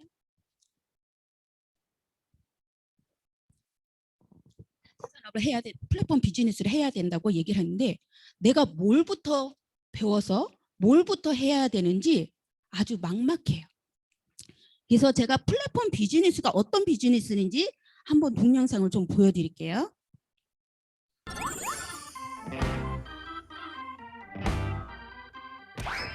혹시 카카오톡 사용하지 않는 분 계신가요? 카카오톡 국내 이용자는 2017년 기준 4,200만 명을 넘어섰다고 하니 한국에서 카톡을 사용하지 않는 사람을 찾는 것이 쉽지 않을 것 같은데요. 2010년 3월 서비스를 시작해 전 국민의 메신저가 된 카카오톡. 이와 함께 우리는 플랫폼이라는 말에 너무 많이 노출되기 시작했습니다. 하지만 여기저기서 플랫폼 하는 것에 비해 정확한 의미를 모르는 경우가 많은데요. 과연 플랫폼의 정확한 뜻은 무엇일까요? 일반적으로 플랫폼이라고 하면 제일 먼저 기차역이 떠오르실 텐데요. 사전적 의미의 플랫폼은 사람들이 기차를 쉽게 타고 내릴 수 있도록 평평하게 만든 장소입니다. 구획된 땅이란 뜻의 플랫과 형태라는 의미의 폼이 합성된 말로 경계가 없던 땅이 구획되면서 용도에 따라 다양한 형태로 활용될 수 있는 공간을 상징하는 단어가 된 거죠. 사전적인 뜻을 이해했다면 광의적으로 사용되는 플랫폼의 진정한 의미도 파악할 수 있을 것 같습니다. 승강장은 기차나 지하철, 버스 등을 타려는 승객들이 모이는 공간이죠. 교통편을 기다리는 승객을 위해 승강장에는 잡지나 먹거리 등을 판매하는 매점이 설치되어 있거나 승강장 주변으로 이용객을 위한 크고 작은 상점들이 조성되기도 합니다. 교통수단과 승객을 만나게 했던 공간인 승강장이 별도의 마케팅 없이도 다양한 비즈니스 모델을 만들어 수익을 창출하게 되는 거죠. 다시 말해 플랫폼이란 공급자와 수요자가 직접 참여해 각자가 얻고자 하는 가치를 거래할 수 있도록 만들어진 환경인 것입니다. 전 세계적으로 잘 나가는 플랫폼들은 다양한 그리고 독자적인 연결성을 가지고 있습니다. 방대한 정보로부터 원하는 것을 찾고자 하는 사용자와 그들에게 광고를 제공하려는 광고주들을 연결하는 구글은 검색 플랫폼을 개발하게 됐고, 온라인상에서 지인들과 편리하게 소통하려는 사용자들에게 광고하거나 앱을 제공하고자 하는 기업들을 연결하기 위해 페이스북이 탄생했습니다. 에어비앤비 역시 여행 준비의 가장 큰 고민거리인 숙소를 찾기 쉽게 해주면서 동시에 사용하지 않는 공간을 숙소로 제공하면 수익을 얻을 수 있도록 사용자들을 서로 연결해주는 다리 역할을 하게 됐고요. 우버 역시 택시 서비스를 제공하고 제공받기 위한 사용자들을 연결해줬죠. 구글과 페이스북, 에어비앤비나 우버 등 대표적인 플랫폼 회사들은 다양하지만 그들만의 독자적인 연결성으로 기업 가치를 높여온 것이죠. 빠르게 변화하는 정보통신 환경처럼 플랫폼의 역할과 가치도 매일 새롭게 변화하고 있습니다. 전문가들은 이를 두고 모두에게 새로운 가치와 혜택을 제공해 줄 수 있는 상생의 생태계라 말하기도 하는데요. 4차 산업혁명의 진정한 주인공은 바로 플랫폼을 구축하고 활용하는 자가 아닐까 싶네요. 이 플랫폼이요, 특징이 있어요. 잘 들어보시면 어떤 특징이 있는지 혹시 파악하셨나요? 자, 이 플랫폼 비즈니스는요, 기업들이 생존에 필요한 게 뭐예요? 자원이죠. 근데 여기는 자원이 없어요. 자, 우버, 택시 회사죠. 근데 여기는 단 한 대의 자동차를 보유하고 있지 않습니다. 그리고 또 뭐 있어요? 에어비앤비. 에어비앤비는 숙박업체인데도 불구하고 부동산을 소유하고 있지 않죠. 그리고 소매 기업인 알리바바는 어때요? 재고가 없습니다. 그리고 페이스북, 미디어 회사이죠. 콘텐츠가 없어요. 이 회사들은요, 기업의 필수인 자원이 없습니다. 그 대신 뭐가 있냐면요, 회원을 소유하고 있습니다. 회원이 필요로 하는 서비스를 연결해주는 플랫폼 비즈니스예요. 우리가 이 플랫폼 비즈니스를 앞으로 해야 된다고 얘기를 하는데, 그래도 나는 이 플랫폼 비즈니스를 도저히 이해할 수 없어. 동영상을 봐도 좀 이해할 수 있나요? 사실은 우리가 피부로 와닿지 않기 때문에 이해할 수 없는 부분이 굉장히 많아요. 그래서 제가 한번 예를 들어볼게요. 자, 제가요, 일반 전통시장에 갔어요. 그럼 저는 주로 뭘 해요? 물건을 사죠. 물건을 사는 사람들은 평생 물건을 사요. 근데 물건을 파는 사람들은 평생 물건을 팔아요. 플랫폼 비즈니스는요, 이 입장 변화가 자유로운 걸 얘기를 해요. 즉, 파는 사람이 살 수도 있고, 사는 사람이 팔 수 있는 것들을 플랫폼 비즈니스라고 합니다. 근데 이 플랫폼 비즈니스가 자유로운 공간에서 왔다 갔다 해줄 수 있는 공간이 어디냐면 온라인 쇼핑몰하고 오프라인 쇼핑몰이에요. 이 온라인 쇼핑몰하고 오프라인 쇼핑몰에서 입장에 왔다 갔다 해줄 수 있는 게 플랫폼 비즈니스입니다. 자, 제가 예를 더 하나 드릴게요. 제가요, 우버, 택시를 타요. 근데 어느 날 내가 택시 기사가 될 수도 있습니다. 숙박업체인 에어비앤비에는요, 내가 호스트가 될 수도 있지만 내가 가서 묵을 수도 있어요. 근데 이런 입장 변화가 자유롭게 왔다 갔다 할 수 있는 곳이 온라인하고 오프라인이에요. 소비자가요, 소비자를 연결해 주는 곳이에요. 좋은 곳이 있으면 초대하는 방식이 플랫폼 비즈니스입니다. 많은 경제학자들이 이런 말을 해요. 4차 산업에는 공부가 아니라 일상이다. 그 일상을 배워야지 돈을 벌 수 있다고 얘기를 합니다. 자, 그 일상에서 뭐를 배워야 되느냐? 내가 가지고 있는 경험, 지식들을 공유하는 일이 4차 산업의 플랫폼 비즈니스예요. 그러면서 이 세 가지 트렌드를 알고 있으면요, 먹고 살 수 있다고 얘기를 해요. 어떤 트렌드냐? 산업 트렌드, 기술 트렌드, 소비 트렌드예요. 여기서 제일 자신 있게 내가 할 수 있는 건 무슨 트렌드예요? 소비 트렌드. 이거는 나이가 많건 적건 돈만 있으면 할 수 있는 트렌드예요. 사실 돈이 없어도 우리가 소비 트렌드는 하잖아요. 저는 실제적으로 이 소비 트렌드로 일상에서 돈을 벌고 있어요. 그리고 어떤 산업 트렌드. 제가 아까 아메이가 뭐라 그랬어요? 건강산업, 뷰티 산업의 미래 황금알을 낳는 산업이라고 얘기했습니다. 저는 일상에서 소비 트렌드를 하면서 건강하고 부티를 잡고 일을 하고 있습니다. 자, 궁금하시지 않으세요? 저분이 소비를 하면서 돈을 번대요. 어떤 소비를 하면서 돈을 벌까요? 저는 오늘 아침에도요, 소비하면서 돈을 벌고 왔어요. 제가 그 소비하는 트렌드를 한번 설명을 해드릴게요. 그 전에 제가 하는 일에 대해서 소개해드리기 전에 조금 회사 소개를 해드릴게요. 이 동영상 하나만 보시면 회사를 좀 알아볼 수 있습니다. 50년 전 리치 디보스와 제이 벤 앤델이 아메이를 설립하며 시작된 하나의 믿음이 있었습니다. 그들은 사람들이 잠재력을 발휘하여 더 나은 삶을 살도록 도울 수 있다고 믿었습니다.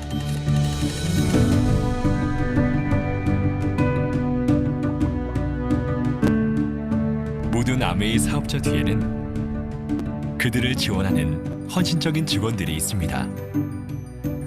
그리고 아메이만의 차별화된 제품들이 있습니다.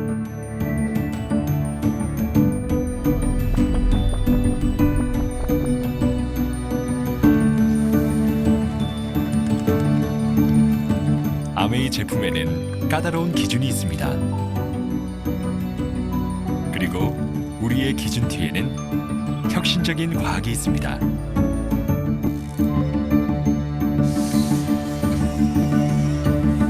이것이 바로 아메이입니다. 지역사회의 어린이들을 돕는 기회를 제공하며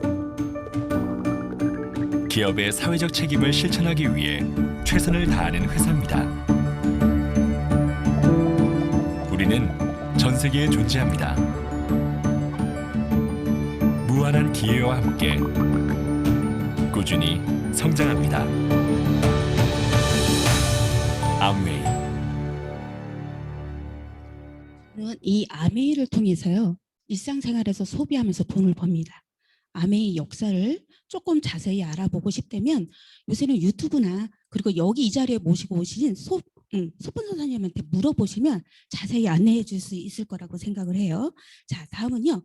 제가 아침에 잠깐 동안 소비했던 걸 한번 볼게요. 저는요, 오늘 아침에 치약, 칫솔, 비누, 휴지, 샴푸, 리스를 사용했고요. 그리고 화장품, 스킨, 로션, 크림을 사용해서 얼굴에 발랐어요. 그리고 김치, 김, 미역, 주방 세제를 아침에 사용하고 먹고 바르고 사용해서 왔습니다. 자, 저는요, 커피 한 잔도 마셨고 공기도 마시고 왔습니다. 제가 아침 잠깐 동안 많은 소비를 했어요. 근데 이 소비 생활을 하면서 제가 돈을 번다고 얘기했는데 이걸 뭐라 그래요? 제가 소비하는 이 용품들을 생필품이라고 얘기를 해요. 이런 생활 필수품을 내가 아침에도 잠깐 사용했지만 저녁에 들어가서도 또 사용할 거예요. 태어나면서 죽을 때까지 쓰는 게 생활 필수품이에요. 자, 이 생활 필수품이 한 달에 얼마를 쓸까요? 3, 4인 가족 기준으로 한국 평균 40만 원에서 60만 원 정도를 씁니다. 사실은 내가 먹고 바르고 사용하려고 우리가 돈을 벌잖아요. 이 돈을 저는 어디서 쓰셨냐고 얘기를 드리고 싶은 거예요. 자, 이 생활 필수품을 40만 원에서 60만 원 쓴다고 얘기를 했는데 이거 평생 쓴다고 혹시 계산해 보셨나요? 계산하신 분이 있으시대요. 대단하신 분이에요. 저는 한 번도 이런 질문을 받기 전에 계산해 본 적이 없어요. 근데 계산을 해보니까 어마어마한 거예요. 억 단위더라고요. 근데 우리가 이걸 어디서 샀어요? 이마트, 롯데마트, 홈쇼핑 이런 마트에서 구매했죠. 근데 내가 마트에서 구매하면 나는 소비해서 지출을 했어요. 근데 누구한테는 이게 매출로 잡아줘서 수입이 돼요. 누구한테 매출을 잡아주나요? 마트 사장님들한테 매출을 잡아줘요. 그래서 제가 마음을 바꿔 먹었습니다. 마트를 바꿔 쓰기로. 어느 마트로? 아메이 마트들. 아메이 마트는요, 우리 생활에 필요한 모든 제품들이 다 들어가 있어요. 근데 여기서도요, 똑같이 어때요? 소비해서 지출은 해요. 소비해서 지출은 하지만 저 마트 사장님처럼 나한테 매출을 잡아줘서 수익으로 되돌려주겠다고 합니다. 근데 나만 되돌려주는 게 아니라 내가 좋아서 알렸던 사람들한테까지도 다 매출을 잡아주고 수익으로 되돌려줘요. 참 이상하죠. 도대체 이 수익은 어디서 나왔을까요? 이 수익이 어디서 나왔는지 알아보려면 유통 과정을 보시면 아십니다. 보통 우리가 유통 과정을 보면 제품 생산을 하죠. 보통 내가 만약에 볼펜을 사요. 제품을 이 볼펜을 300원에 생산을 하면 뭐예요? 광고하죠. 총판, 도매, 소매상에 걸쳐서 소비자들한테 1,000원에 와요. 근데 누가 이런 말을 하더라고요. 그동안 네가 광고비, 유통비를 지불하고 있었다고. 근데 보통 이런 생각을 하지 않아요? 누군가는 그거를 해줘야지 내가 그 물건을 살 수 있잖아요. 그래서 저는 그게 당연하다고 생각을 했어요. 불평불만하지 않았어요. 근데 가만히 생각해보니까 진짜 중간에 유통비 700원을 제가 지불하고 있었더라고요. 제가 그래서 이 돈이 되는 곳에는 대기업들이 가만 안 있죠. 대기업들이 이런 대형 쇼핑몰을 만들어요. 그럼 생산자는 300원의 제품을 생산하면 소비자는 700원에 제품을 살 수 있어요. 이런 단계가 줄어들면 소비자들한테는 훨씬 유리해요. 근데 1959년 아메이는 이런 생각을 합니다. 내가 질 좋은 제품을 생산했는데 왜 엉뚱한 사람이 돈을 벌지? 그럼 나는 회원 소비자들한테 직거래를 할래. 어느 회원? 무료로 회원 가입하신 분들. 그냥 소비자가 아니라 회원 가입하신 소비자들하고 거래를 할래. 그래서 우리는 직접 판매 회사예요. 자, 우리 직구 좋아하시죠? 그래서 해외 사이트도 이렇게 가입해서 물건 구입하시고, 내가 과일이나 야채로 좀 신선하게 싸게 먹고 싶으면 어디 가요? 농장으로 가면 되잖아요. 우리는 직접 아메이에서 제품을 생산하면 소비자한테 직접 판매하는 회사예요. 다이렉트 셀링하는 회사예요. 그럼 저는 뭐예요? 여기서 남는 이익들, 중간에 남는 이익들을 소비자들한테 되돌려 주겠다는 거예요. 그럼 아메이는요, 고급 원료를 사용해서 조금 연구를 더 많이 해서 자연과 환경을 생각해서 350원의 제품을 생산합니다. 그럼 소비자는 소비자 가격 대비 30% 좀 더 싼 700원의 공급을 받아요. 그리고 뭘 해줘요? 택배 서비스를 해줍니다. 오늘 오전에 주문하면 내일 받을 수 있어요. 그리고 내가 사용하고 먹었고 발라봤던 제품들 그냥 마음에 안 들어. 그럼 90일 안에 반품을 해줄 수 있는 소비자 만족 보증 제도를 실시하고 있습니다. 그리고 근데 중요한 거는요, 아페이는 생산업체예요. 그럼 누군가는 광고를 해주고 유통을 해줘야 되잖아요. 회원 소비자인 저희들이 부정 광고를 해주면 남는 그동안 유통비 광고 회사가 가져갔던 이익들을 소비자한테 되돌려 주겠다고 합니다.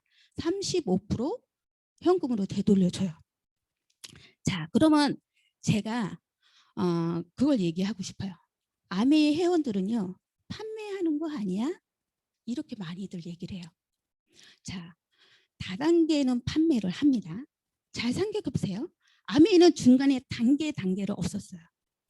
근데 생산자가 제품을 생산을 하면 중간에 판매원들이 마진을 먹고 또 중간에 판매원들이 마진을 먹고 각각 마진을 먹고 최종적으로 소비자들한테 와요. 그리고 우리가 뭐라 그래요? 다단계 판매라고 얘기를 해요. 근데 소비자들은 어때요? 우리는 직거래예요. 직접 판매가 아니에요. 저는 이런 얘기를 하고 싶어요. 일단은요, 회원 가입을 해서 브랜드를 체인지해서 제품을 한번 써보는 거예요. 써보고 제품이 너무 좋아. 그럼 애용자가 한번 돼보는 거예요. 애용해도 너무너무 좋으시면 나처럼 알리는 사업을 하시면 돼요. 저는요, 여기서 먹어보고 발라보고 써봤던 제품들이 좋았던 경험들을 공유하는 일을 하는 거예요. 그래서 이거를 정확한 정보를 전달하는 일을 하는 거예요. 즉 뭐예요? 플랫폼 비즈니스. 공유 서비스 하는 일이에요. 그렇게 어려운 일은 아니죠. 밑져야 본전 아니에요? 그렇잖아요. 그냥 한번 가입해서 한번 써보는 거예요. 어차피 쓰는 생활 필수품이에요. 여기 아니더라도요, 일반 시중에 있는 마트는 꼭 이용을 해봐야 돼요. 그럼 나한테 이렇게 혜택을 많이 준대. 그럼 한번 써봐야죠. 손해볼 게 뭐가 있어요? 써보고 아니면 그만이고, 써보고 좋으면 애용자가 되고, 그래도 더 좋으면 전처럼 알리는 사업을 하면 돼요. 너무 간단한 일이에요. 근데 제가 저처럼 알리게 되면요. 아메이랑 전화는 어떤 관계가 되냐면 파트너십이 되는 거예요. 저는 사업자가 되고요. 아메이는 저를 파트너로 맞아주는 일을 하는 거예요. 동맹 관계예요. 근데 제품 생산은 누가 해요? 아메이에서 알아서 해주잖아. 최고의 기술을 가지고 있고 제품 연구도 많이 하고 택배 시스템도 해주고 100% 환불 보증 제조도 해줘요. 이거를 잘 활용해서 저는 정보를 이게 좋았던 점을 공유하는 이런 일들을 하면 되는 일이에요. 너무 쉬워요. 굳이 내가 열심히 뭔가 집중해서 공부하면 더 좋겠지만 내가 써보고 사용했던 것들을 공유하는 일입니다. 공유 서비스 하는 일이에요. 자, 그런데요. 저는 이 말씀을 좀 드리고 싶어요. 사람들은요. 내가 써봤던 것들을 저한테 그 사람의 라이프 스타일을 사는 거예요. 그럼 제가 어떤 자세로 이걸 임해야 돼요? 저는 제가 정확하게 써봐야 된다고 생각해요. 그리고 이게 정확하게 써보고 정말 이게 괜찮다는 나를 믿고 쓸 수 있는 저의 삶을 그분한테 보여줄 수 있는 라이프 스타일을 구축을 해야 된다고 생각을 해요. 그러면 어떻게 해야 돼요? 내가 아까 공부는 그렇게 열심히 할 필요는 없다고 얘기했지만 그래도 공부는 조금 해야 되지 않을까요? 그분이 뭔가 질문했을 때 뭔가 정확한 정보는 전달을 해야 되잖아요. 그렇죠? 그런 사업이라고 생각하시면 좋을 것 같아요. 자, 그러면 내가 이렇게 정보 전달을 했어요. 그럼 나한테 도대체 어떤 혜택이 주어지는지 어떤 보너스가 어떻게 들어오는지 한번 보도록 하겠습니다. 자, 아메이는요. 정보를 전달해 주는 사업이라고 얘기했어요. 제가 나라는 사람하고 A, B라는 사람한테 정보를 알렸습니다. 우리는 이걸 S의 네트워크라고 얘기를 하고요. 매월 3월 1일부터 3월 31일까지 PB 점수 모으기라고 얘기를 합니다. 우리 제품에 포인트 점수가 있어요. 그거를 한 달치를 계산을 해서 2월 14일 날 통장에 현금으로 딱 꽂아줘요.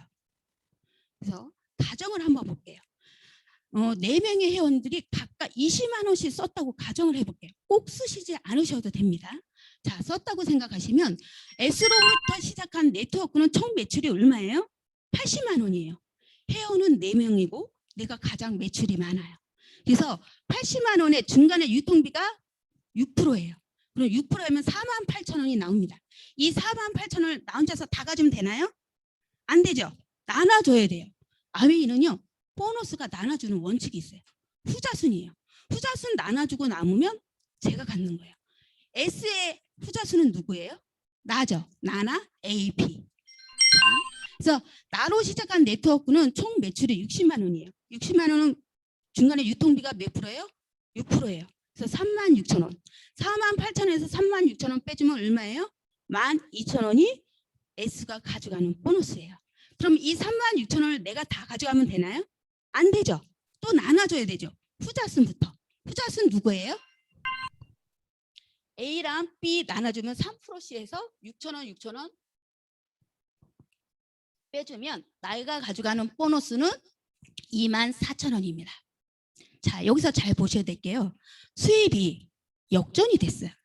분명히 S가 매출도 더 높고 회원 수도 많아요. 그렇죠? 근데 수입이 왜 역전이 됐을까요? S는요. 한 사람한테 알리는 노력을 했어요. 근데 나는 A, B라는 두 사람한테 알리는 노력을 했고요. A, B는 그냥 나만 썼어요. 브랜드 체인지에서. 아메이는요. 많이 알리면 많이 주고 적게 알리면 적게 주고 그냥 브랜드 체인지에서 나만 썼으면 그 노력치만큼만 주는 게 아메이 보너스입니다. 자, 아메이는요. 후단서부터 먼저 보너스를 분배합니다. 그리고 가입순, 선착순, 매출순이 아니라 노력순으로 보너스를 분배를 해서 줍니다. 여기까지는요. 소비자가 받을 수 있는 혜택이라고 볼 수 있습니다. 근데 제가 2만 4천 원 받으려고 이 사업을 하지 않았겠죠. 자, 이렇게 하다 보면요. 요새 주변에 4차 산업이라고 해서 약간 불법 다단계 많이 들어오지 않나요? 아니에요? 저만 듣나요?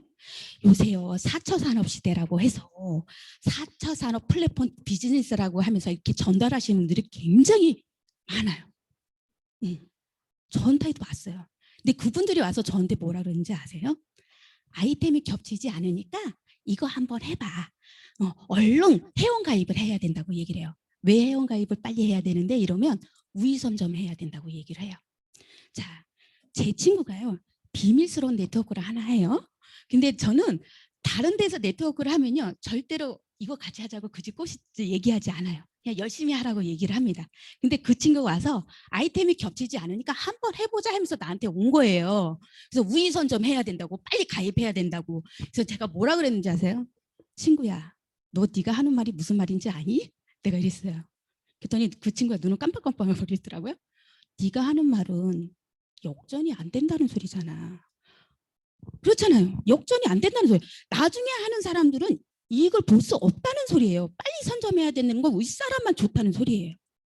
너 그런데 그거 다른 친구들한테 가서 그러고 얘기할 수 있어? 근데 그 친구는요. 그래도 빨리 가입해야 된다고. 우위 선점해야 된다고. 괜찮다고. 우리한테 유리하다고. 네, 제가 근데 그러고 오면요. 약간 그 사람이 어떻게 보이는지 아세요? 원래 다른 네트워크 하고 있잖아요. 저는 조금 한심해 보였어요. 우리가 한 가지만 열심히 해도 사실 뭔가 이뤄내기도 힘든데 이것저것 손대가지고 성공할까요? 그거 하나도 못했는데. 자, 아미는요. 이 보너스가요. 굉장히 공정합니다. 누가 언제 시작하든 소비자든 사업자든 너한테 유리한 거야 하고 얘기할 수 있는 수익 구조를 가지고 있는 네트워크예요. 여러분 요새 굉장히 많이 접근한 사람들이 많을 거예요. 유의하셔야 돼요. 그리고 바이너리 구조라고 그랬잖아요. 그거는 수입이 역전될 수가 없어요. 절대적으로. 그걸 알고 가시면 좋을 것 같습니다. 자, 다음은요. 제가 사업으로 진행을 했을 때 수익 분배가 조금 더 어떻게 커지는지 한번 보여드리도록 할게요. 자, 제가요. A라는 친구, B라는 친구, C라는 친구, D라는 친구한테 전달을 했어요. 그래서 A로 시작한 네트워크가 발생됩니다. 여기는요. 저처럼 적극적으로 알리는 소비자가 나타나기도 하고요. 때로는 나는 그냥 제품만 쓸래. 아니면 너 하는 거 봐서 이렇게 얘기하는 친구들이 있어요.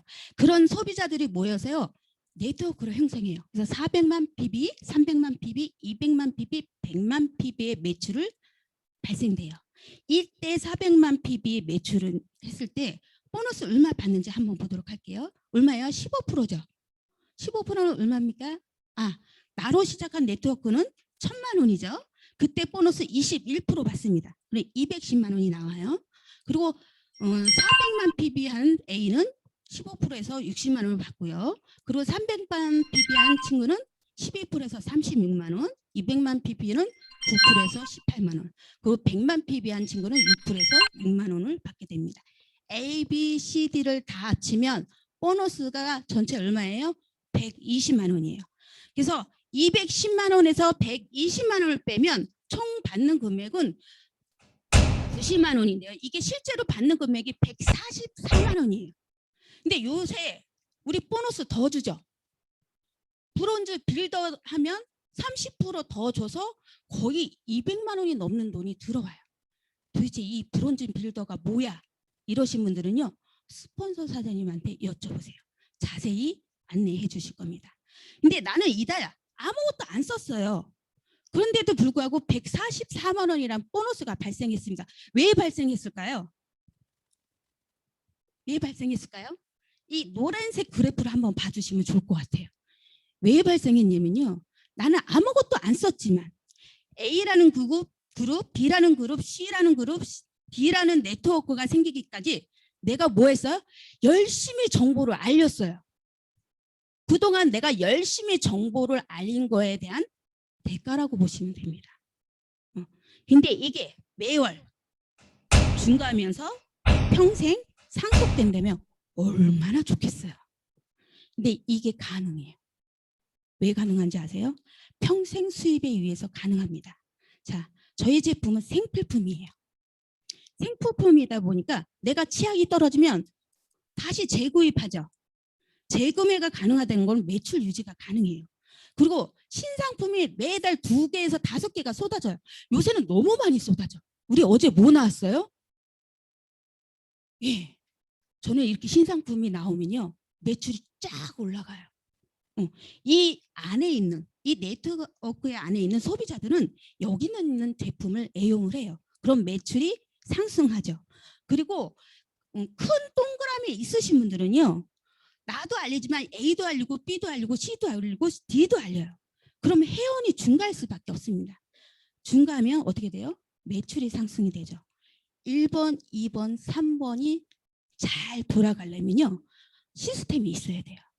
저희 그룹 안에는요, 시스템이 있습니다. 내가 이 사업을 잘할 수 있도록 시스템이 잘 만들어져 있기 때문에 이 시스템 안에만 들어오면 되는데, 처음에 이 사업을 전하다 보면요, 저도 그랬어요. 처음에 아메이가 오면 제가 뭐라 그랬는지 알아요? 다른 사람은 다 해도 나는 할 수 없다고 얘기했어요. 왜? 나는 판매 같은 거 못해. 나 어디 가서 말 같은 거 못해. 난 아는 게 없어. 난 그리고 자신감도 없어. 난 가진 것도 없어. 이렇게 얘기를 했어요. 근데요, 이 안에 시스템 안에 들어오면 정말 아무것도 못하겠다고 한 사람들도 결과를 내세요. 그래서 이 안에 시스템 안에만 충분히 발을 담그시면 누구든지 할 수 있습니다. 이런 천만 매출을요, 1년에 한 번 할 수 있겠죠. 그리고 1년에 한 번 한 거를 우리 뭐라 그래요? 실버 프로듀서라고 얘기합니다. 월 150에서 한 250 정도 나오고요. 한 번 했으면 3번도 할 수 있어요. GP 골드 프로듀서라고 얘기합니다. 이때도 150에서 250 정도 되고요. 3번 할 정도가 되면 6번도 당연히 할 수 있어요. 자, 플래티넘이라고 얘기해요. 이때는 피넛 보너스 240도 나와요. 좋겠죠. 이때는 정시 사업가라고 해서 본사로부터 인정을 받아요. 그 플래티넘 세미나 초청도 되고요. 리더십 여행을 갈 수 있는 기회도 부여가 됩니다.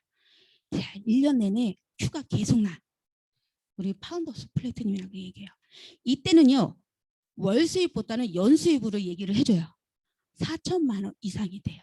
자, 아메이 사업은요, 누군가를 도와줘서 성공할 수 있는 사업이에요. 자, 누군가를 도와줬어요. 2명을 도와줘서 플래티넘을 이렇게 만들면요, 이때는 수입으로요 6천에서 8천이 넘어가요. 이 정도 되면 너무 좋겠죠. 근데 2명을 도와줘서 성공할 수 있으면요, 3명도 도와줘서 성공할 수 있습니다.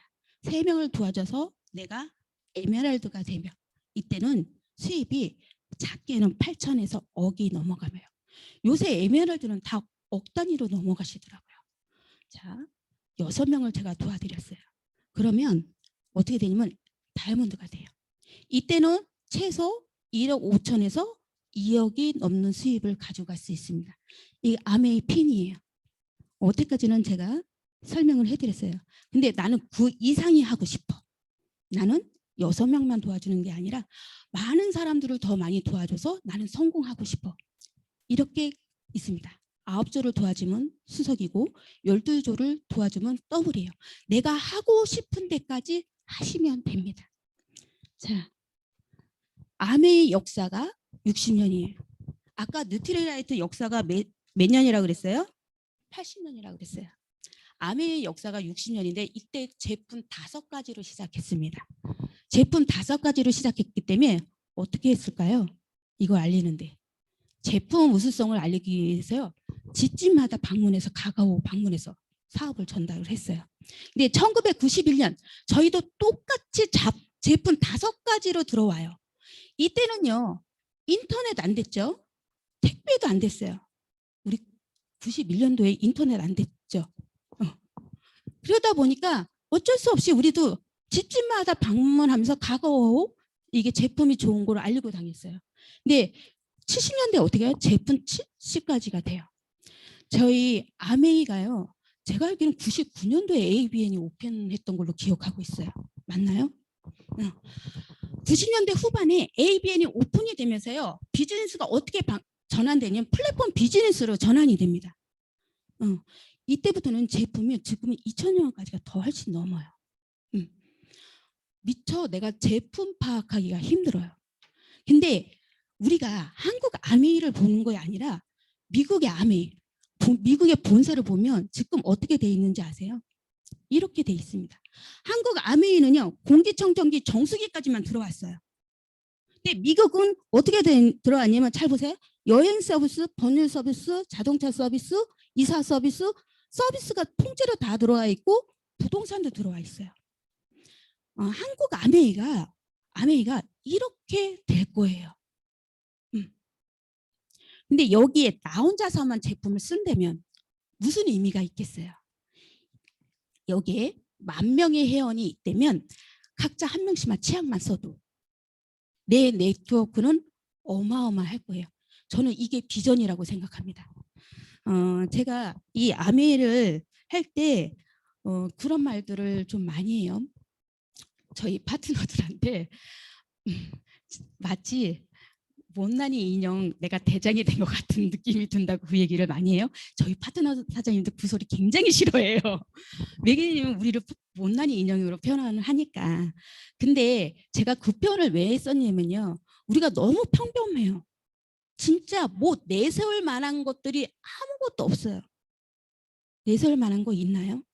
너무 평범한 사람들이 이 사업을 하다 보니까 제가 못난이 인형이라고 이렇게 표현을 쓰는데 저희 파트너는 그거 되게 싫어하거든요.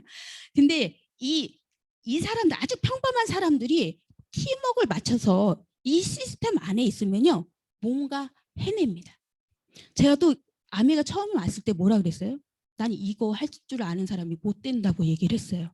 근데 지금 제가 파운더스 다이아몬드가 돼서 이 자리에서 이렇게 강의를 하고 있습니다. 딱 들어봐도 저 정도는 나도 설명할 수 있을 것 같은 느낌이 들죠.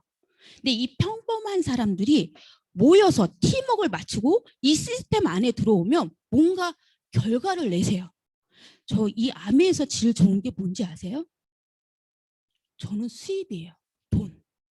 이 돈이 가져다 주는 여유로움이 얼마나 큰지 몰라요. 자, 경제적으로 그냥 보여지는 것만 여유로운 게 아니고요. 마음도 여유로워지고 정신적으로 여유로워져요.